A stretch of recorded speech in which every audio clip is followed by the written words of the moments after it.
From the headquarters of Telesur English in Quito, Ecuador, I am Stefania Bravo, and this is From the South.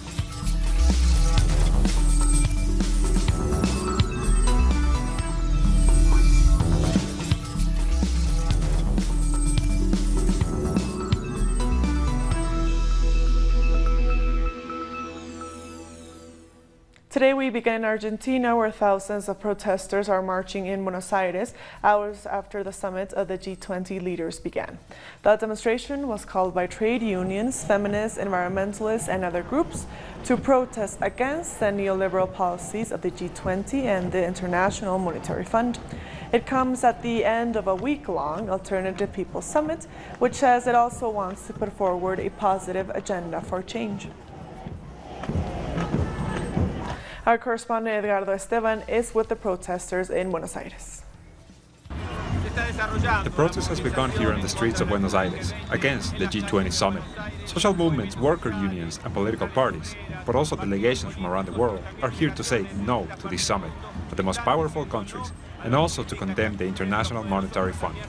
There is a huge security operation which has cut off the city of Buenos Aires, with no buses, trains or metro running. Even the highways leading into the capital have been closed, all in an attempt to stop this demonstration, which, in spite of all that, has seen a massive turnout. The demonstrators are heading to Argentina's Congress, where the organizers will read a document opposing the summit, but also opposing the negotiations between the Macri government and the IMF. We thank Edgardo for that report. The G20 Summit is meant to be focusing on issues like development, infrastructure, and investment. But those issues have been overshadowed by a series of contentious matters, from the U.S.-China trade dispute to the conflict over Ukraine. Another issue which is expected to be raised at the G20 is the killing of Jamal Khashoggi and the situation in Yemen, as Saudi Arabia's crown prince is received by world leaders. Regarding the crown prince that is attending the summit, Saudi Arabia is a permanent member of the G20, so, like that, he attends. And, well, we have this issue being discussed, and it has shocked the world, and maybe it will be discussed in bilaterals or not, or in the G20 topics. There's the case of Khashoggi, which is serious, about which I hope that all the truth is shown. And from my side, I hope that all the investigations that are taking place in Turkey and Saudi Arabia continue and can give full clarity to the family of Mrs. Khashoggi and to the international community. The leaders of the BRICS countries got together during the G20 summit. The BRICS group is made up of 5 major emerging economies: Brazil, Russia, India, China, and South Africa. During the meeting, Russian President Vladimir Putin spoke about the need for cooperation between nations and warned of the dangers of isolationism. Thanks to clear cooperation of the 5 governments, our strategic partnership has become even stronger and continues to evolve in various directions. It is important that the countries of the association increase coordination with the framework of international organizations and forums. In general, it is impossible not to see that unfair competition is increasingly replacing honest, equal, and intergovernmental dialogue. The vicious practice of using illegal unilateral sanctions, protectionist measures bypassing the UN Charter, World Trade Organization rules, and other generally accepted rules of law is being extended. All this has a very negative effect on the atmosphere of cooperation in the international arena. This leads to a collapse of business ties, to a loss of trust between participants in economic relations, breaking the very fabric in the global economy. BRICS countries should continue to work actively together in favor of creating a fair and equitable system of international relations. Earlier, the Mexican and U.S. presidents, as well as the Canadian Prime Minister, signed a new free trade agreement in Argentina. This new USMCA agreement replaced the long-standing NAFTA, which Trump heavily criticized. The Canadian Prime Minister described this latest deal as a new modern agreement, while Trump said it will lift the risk of serious economic uncertainty. Peña Nieto, who is serving his final day in office, thanked the incoming administration for helping fix the deal. The new agreement lifts the risk of serious economic uncertainty that lingers throughout a trade renegotiation process. Uncertainty that would have only gotten worse and more damaging had we not reached a new NAFTA. This work bears testimony of the work of the business community who were present during the process, and specifically the new administration that will take office tomorrow. Your support and the alignment of visions in the last phase contributed to the success of this negotiation process. I would like to say that I sincerely acknowledge President Trump and Prime Minister Trudeau for their vision and the vision that they have put into the process. Much of Argentina's capital has been transformed into an armored city as world leaders descended on Buenos Aires for the summit. Security was ramped up as the city braced for dozens of anti-G20 protests. 22,000 police and security officials have been deployed. These measures are expected to remain in place until Saturday. Argentina's government declared Friday a national holiday and encouraged anyone not involved in the G20 to get out of the city. The U.S. president and his Argentine counterpart met ahead of the G20 opening. Trump said he recalled his personal relationship with Macri's family, particularly his father, given their business relationship, which dates back to 1979. He also said he intended to discuss trade and military purchases with Macri. And moving on to Mexico, more than 700 Central American migrants have been transferred to a new shelter in Tijuana after heavy rains covered the old one in mud. The Benito Juarez Sports Center was inundated, leaving large puddles inside the outdoor facility. Despite this, some people decided to stay in the shelter, which is currently running at double capacity. The new shelter is a location which isn't close to the border. The clothes, all blankets, we no longer have to change. Well, a little bad because we were not prepared for the rain, only with sheets, but the wind lifts them up. And before the move, a group of women from the caravan started a hunger strike. They are demanding that humanitarian visas be provided so they can enter the United States. With at least 7 women taking part, the strikers will install themselves at the Chaparral crossing and rotate with 25 other members of the caravan. The migrants also request that political asylum be granted in groups of 50 so that they can enter and work in the United States. Because we need the situation to be easier. The conditions we are in are not the best. There are many sick children in the shelter, so we need to leave as soon as possible. Our correspondent Alina Duarte is with the migrants in Tijuana. About 6,000 migrants had arrived at this shelter here, but last night they began to be moved. That's because the heavy rain here in Tijuana has essentially wrecked the shelter. Behind me you can see some of the people who, those who decided to stay outside the shelter. But some of them, out of despair over the conditions here, have decided to embark on a hunger strike. These include men and women, they're the mothers who find themselves in a really extreme situation. They've already been away from home for 2 months with their children, now dealing with the rain, and they're still waiting. So we've seen these people fetching their belongings and blankets from the rivers, and in spite of various illnesses, maybe say about half of them are suffering, they are above all very afraid of being separated and possibly even deported.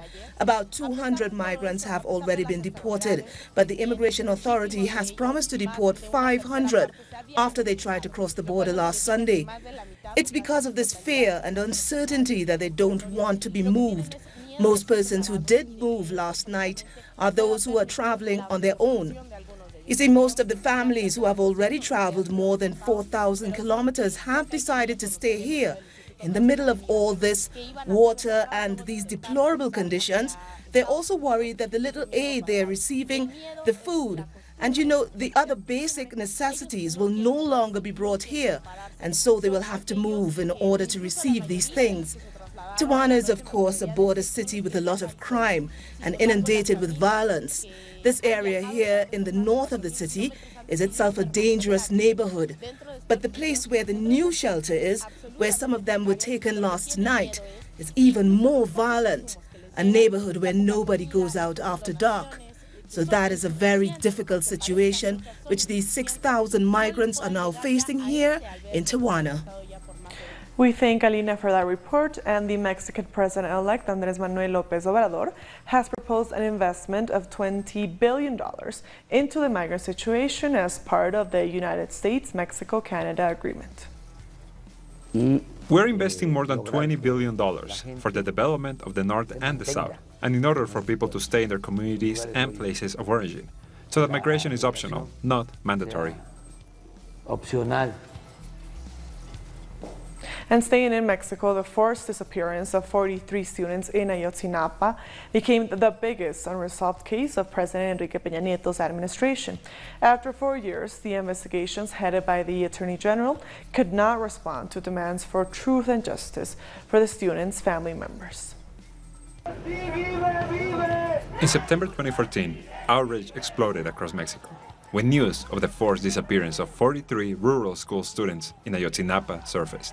Millions called for justice. The students disappeared at the hands of the Iguala police. For months, the streets were flooded by people who raised their voices to demand action from President Enrique Peña Nieto. We are here in solidarity with the students and their families. We have had enough of them killing our people. Public workers are here to serve the people, and if they do not serve their people, they should resign, including the president. 5 months after the students' disappearance, the Attorney General made conclusions about the case. The students were imprisoned, murdered, incinerated, and thrown into the San Juan River. Those are the real facts. It didn't convince anyone. The victims' family members and human rights activists called in a group of independent anthropology and forensic experts who condemned irregularities in the investigation, accusing the government of obstructing their work.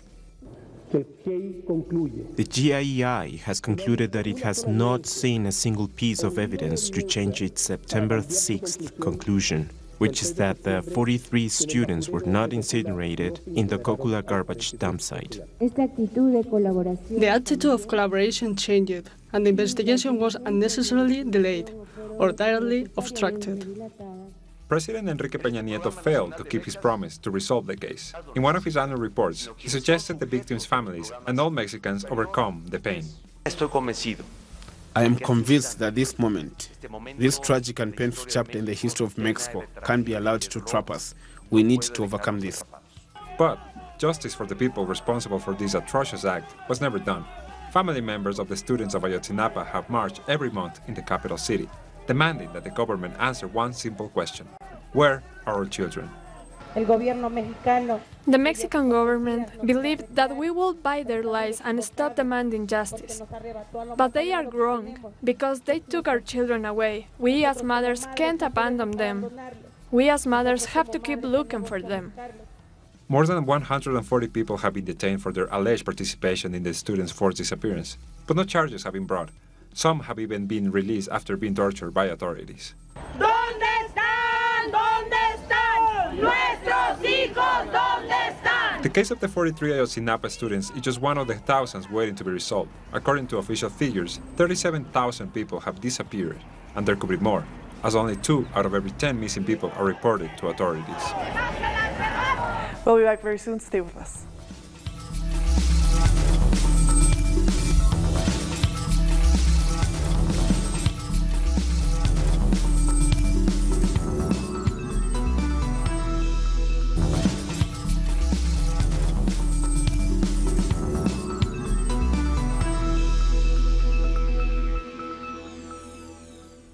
Welcome back. The Honduran Supreme Court has given a guilty verdict for 7 out of the 8 accused of murdering indigenous leader Berta Caceres. The decision did not satisfy her family. As announced by the family of Berta Caceres and their lawyers, some criminals involved have been convicted, but not all of those involved in the assassination have been brought to justice.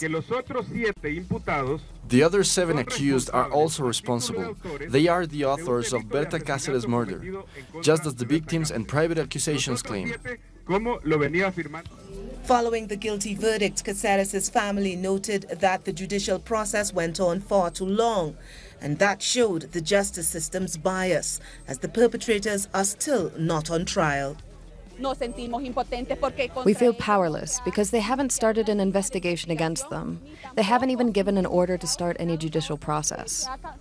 We're going to keep pushing. The Constitution and our rights mean we can keep pursuing justice, not just for us, but for all the Honduran people. Nearly 3 years have passed since the murder of Berta Caceres, and after the police initially tried to portray her as a criminal, what's been achieved so far is thanks to the perseverance of her family and support from the international community. As I've said, it's very hard for me, but we fought, and we've had the whole world on our side. The press has played a vital role. For Berta Caceres' family, the sentencing of Honduran energy firm employees means that the guilt of executives and owners is clear. From the start, almost 3 years ago, it was clear that Berta Caceres' murder was planned by executives at DESA to the effect that she would be executed by hitmen linked to the armed forces. Lawyers will now ask the company still operating in the region to leave indigenous territory. In the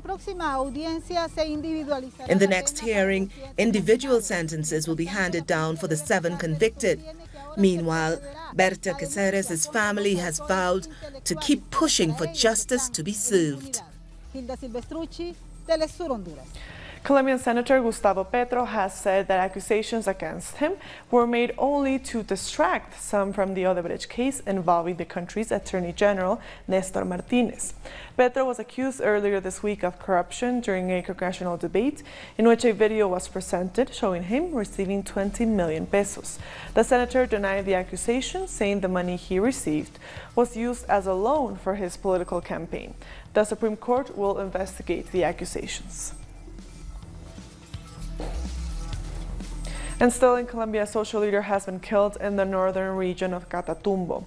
55-year-old Jose Antonio Navas was shot dead by several people, according to a human rights organization.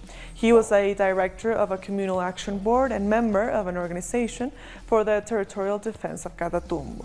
According to that organization, at least 15 farmer activists, members belonging to the organization, were killed in 2018.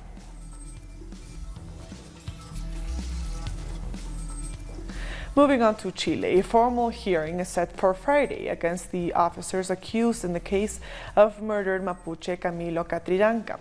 They face charges of homicide, obstruction of justice, and destruction of evidence. Our correspondent, Diario Valenzuela, gives us more details. The 4 police officers in Camilo Catrillanca case were transferred to the court surrounded by heavy security.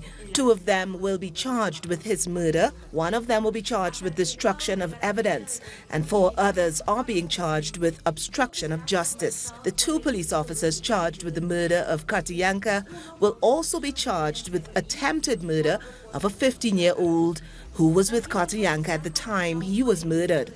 The victim's father, who was outside the court, said in his indigenous language that he wanted to see the face of his son's killer. Huge demonstrations have taken place in the country demanding justice for Mapuche people. The Chilean government, including the Interior Minister, has said that the 4 police officers should remain in preventive prison while the investigation and trial takes place. We thank Diario for that report. Moving on, not even the rain could dampen spirits at Barbados' 52nd Independence Day celebrations.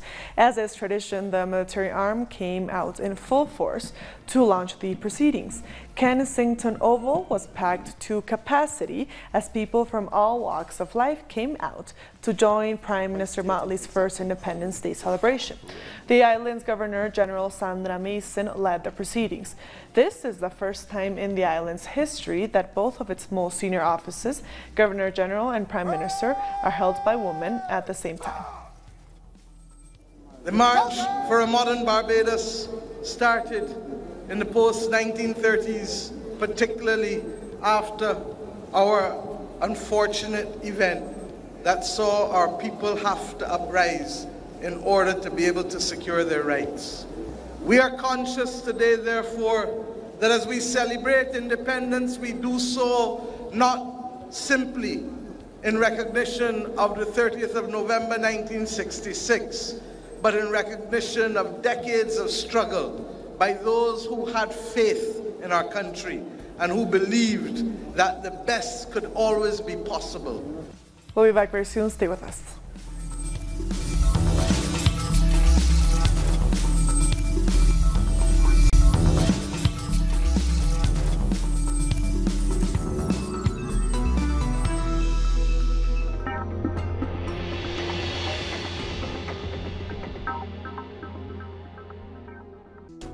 The life is full of moments. Moments of fight. Moments of hope.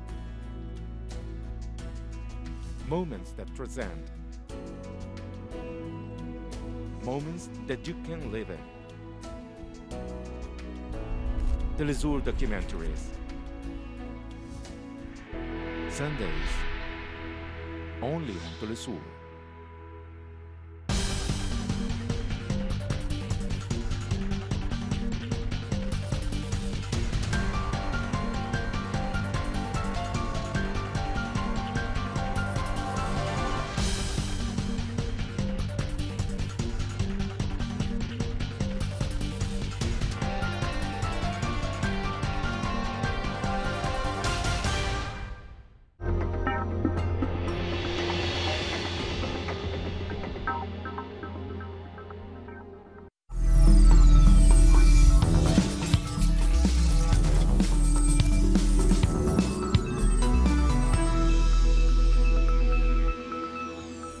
Welcome back. A powerful earthquake has struck near Anchorage, Alaska, triggering tsunami warnings. Social media videos and images showed collapsed roads, among others, damage to the infrastructure. The 7-magnitude quake rocked buildings, prompting people to run out and seek cover. The tsunami warning is in effect for southern Alaska coastal areas and part of the Kenai Peninsula. Residents have also been urged to seek higher ground. There were no initial reports of serious injuries. Lamont Hill, the CNN journalist who was fired on Thursday for his comments on Palestine and Israel, is defending his speech in social media post. Lamont Hill delivered a speech at the United Nations accusing Israel of state violence and ethnic cleansing while he championed a one-state solution. We have an opportunity to not just offer solidarity in words, but to commit to political action, grassroots action, local action, and international action that will give us what justice requires. And that is a free Palestine from the river to the sea. After being fired, Lamont tweeted that he did not support anti-Semitism and that his reference to river to the sea was not a call to destroy anything or anyone. The Israeli military recently shot tear gas and rubber bullets at Palestinians in the West Bank. 25 people were injured, including one journalist who was shot with a rubber bullet. These images from Telesur contributor Stephen Barbour show villagers holding Friday prayers in the field near the village as Israeli occupation forces arrived. Protests have been held against the illegal settler violence in Al-Muyahir. The village has been attacked 4 times this week, with Israeli forces destroying olive trees, slashing car tires, and spray painting messages on buildings.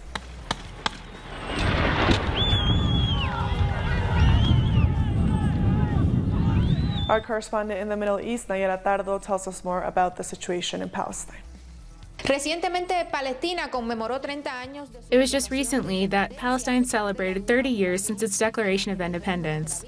On Thursday, a number of countries expressed their solidarity with the Palestinian people as the International Day of Solidarity with Palestine was observed. The day is celebrated each 29th of November. The Palestinian government called on the international community to support their cause, in which they call for an end to the occupation of their territories by Israel. The government also said that the international community needs to allow the Palestinian people to recover their rights. A government spokesperson said that the silence of the international community regarding Israel's activities makes it impossible to reach agreements that allow for the creation of 2 states and a definitive solution for this long conflict. Palestine's UN ambassador gave a speech before the UN Assembly and said that Palestinian people will continue to fight for their rights to put an end to the more than 70 years of injustice. And for that, Palestinian people will march again today, as every Friday, to reject the Israeli attacks against them.